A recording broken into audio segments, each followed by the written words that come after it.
Hello everyone, welcome to HTPS online classes. आज हम class 10 chemistry के first chapter type of chemical reaction के बारे में पढ़ेंगे। तो सबसे पहला रिएक्शन है कॉम्बिनेशन रिएक्शन। जैसे कि नाम से ही दिख रहा है, कॉम्बिनेशन कंबाइन करके, मतलब दो या दो से ज़्यादा रिएक्टेंट कंबाइन करके कोई एक सिंगल प्रोडक्ट बनाए, इस तरीके के रिएक्शन को हम लोग बोलते हैं कॉम्बिनेशन रिएक्शन।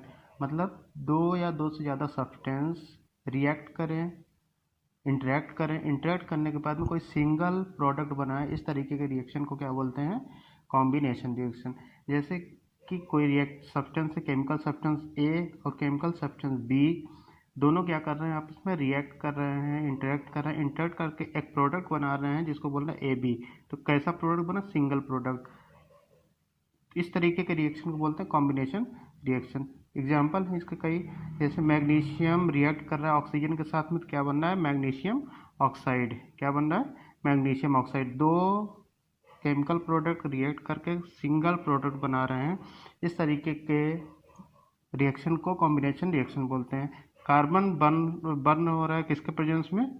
ऑक्सीजन के प्रेजेंस में जल रहा है, रिएक्ट कर रहा है, तो बना रहा है कार्बन डाइऑक्साइड। ये भी क्या है? कॉम्बिनेशन रिएक्शन का एग्जांपल है। क्विक लाइम किसको बोलते हैं? कैल्शियम ऑक्साइड को। कैल्शियम ऑक्साइड को जब पानी के साथ में रिएक्ट करा रहे हैं, वाटर के साथ में रिएक्ट करा रहे हैं, तो बन रहा है कैल्शियम हाइड्रोक्साइड। इसको कॉमन नेम बोलते हैं बुझा चूना। क्या बोलते हैं इसको? बुझा चूना। और उसमें कुछ एनर्जी प्रोड्यूस हो रही, मतलब जिस बीकर में, जिस कंटेनर में, इस कंटेनर में हम कैल्शियम ऑक्साइड प्लस वाटर के साथ में रिएक्ट करा है, तो इसमें क्या बन जा रहा है? ये जो प्रोडक्ट बन रहा है, ये बन रहा है कैल्शियम हाइड्रोक्साइड। क्या बन रहा है? ये कैल्शियम हाइड्रोक्साइड। और इस कंटेनर का जो टेम्परेचर है वो क्या हो रहा है? इंक्रीज हो जा रहा है, ज़्यादा हो जा रहा है।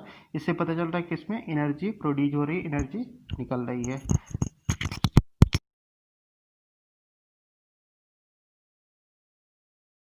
दूसरा रिएक्शन है डीकम्पोजिशन रिएक्शन।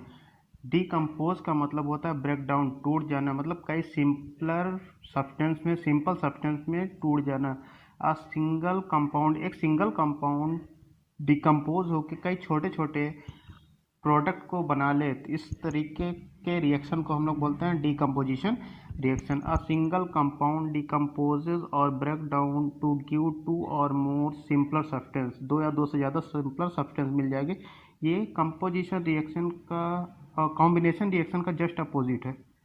कॉम्बिनेशन रिएक्शन में क्या हो रहा था कि दो रिएक्टेंट मिलकर कोई सिंगल प्रोडक्ट बना रहे थे। इसमें कोई एक कंपाउंड, कोई एक रिएक्टेंट डिकम्पोज होकर क्या बना है? दो या दो से ज़्यादा प्रोडक्ट बनाया, तो इस तरीके के रिएक्शन को बोलते हैं डिकम्पोजिशन रिएक्शन। जैसे कि ए बी एक रिएक्टेंट है, ये क्या कर रहा है? इंटरेक्ट करके, रिएक्ट करके, हीट से किसी भी तरीके से रिएक्ट करके क्या बना रहा है? दो प्रोडक्ट बना रहा है, तो इस तरीके के रिएक्शन को बोलते हैं डिकम्पोजिशन रिएक्शन। जैसे यहाँ पे एक example, calcium carbonate lime stone भी बोलते हैं इसको, लाइम स्टोन। तो लाइम स्टोन को कॉमन नेम कहाँ पे? चौक भी कैल्शियम कार्बोनेट से मिलकर बना होता है। मार्बल हो गया, इसको अगर हम 1000 डिग्री सेल्सियस तक हीट करेंगे तो ये क्या हो जाएगा? डिकम्पोज हो जाएगा, ब्रेक हो जाएगा कैल्शियम ऑक्साइड को बोलते हैं क्विक लाइम। और कार्बन डाइऑक्साइड गैस रिलीज होगी। ये ऊपर की तरफ एरो ये दिखाता है गैस रिलीज हो रही है, लिबरेट हो रही है।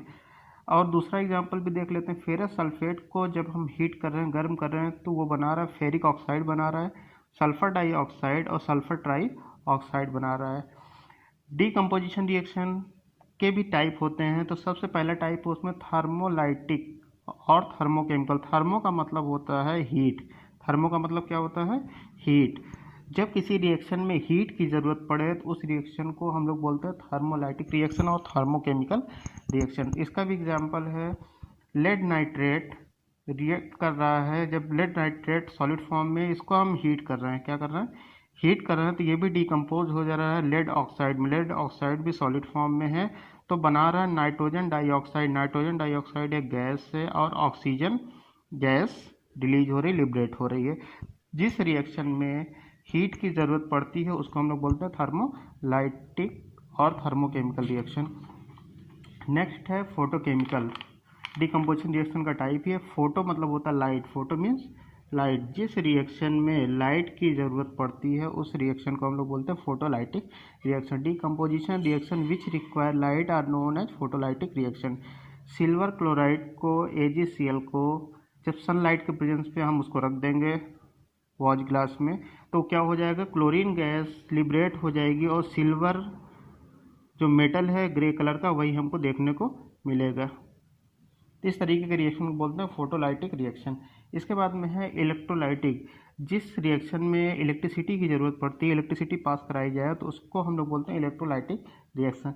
जैसे H2O वाटर में अगर हम इलेक्ट्रिसिटी पास करा दें कैथोड और एनोड रॉड लगा के, ग्रेफाइट की रॉड लगा के, अगर उसमें हम क्या करें इलेक्ट्रिसिटी पास करा दें तो वो क्या हो जाएगा, हाइड्रोजन और ऑक्सीजन क्या हो जाएगा, डिकम्पोज हो जाएगा। तो इस तरीके के रिएक्शन को हम लोग बोलते हैं इलेक्ट्रोलाइटिक रिएक्शन।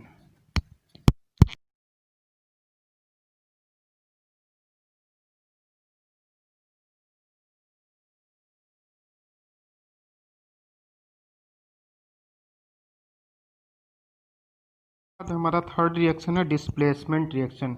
जो अपने प्लेस को एक्सचेंज कर ले उस तरीके के रिएक्शन को हम लोग क्या बोलते हैं, डिस्प्लेसमेंट। अब मोर रिएक्टिव, जो ज़्यादा रिएक्टिव एलिमेंट हो गए वो कम रिएक्टिव एलिमेंट को, लेस रिएक्टिव एलिमेंट को क्या करते हैं, रिप्लेस कर देते हैं, जगह को चेंज कर देते हैं।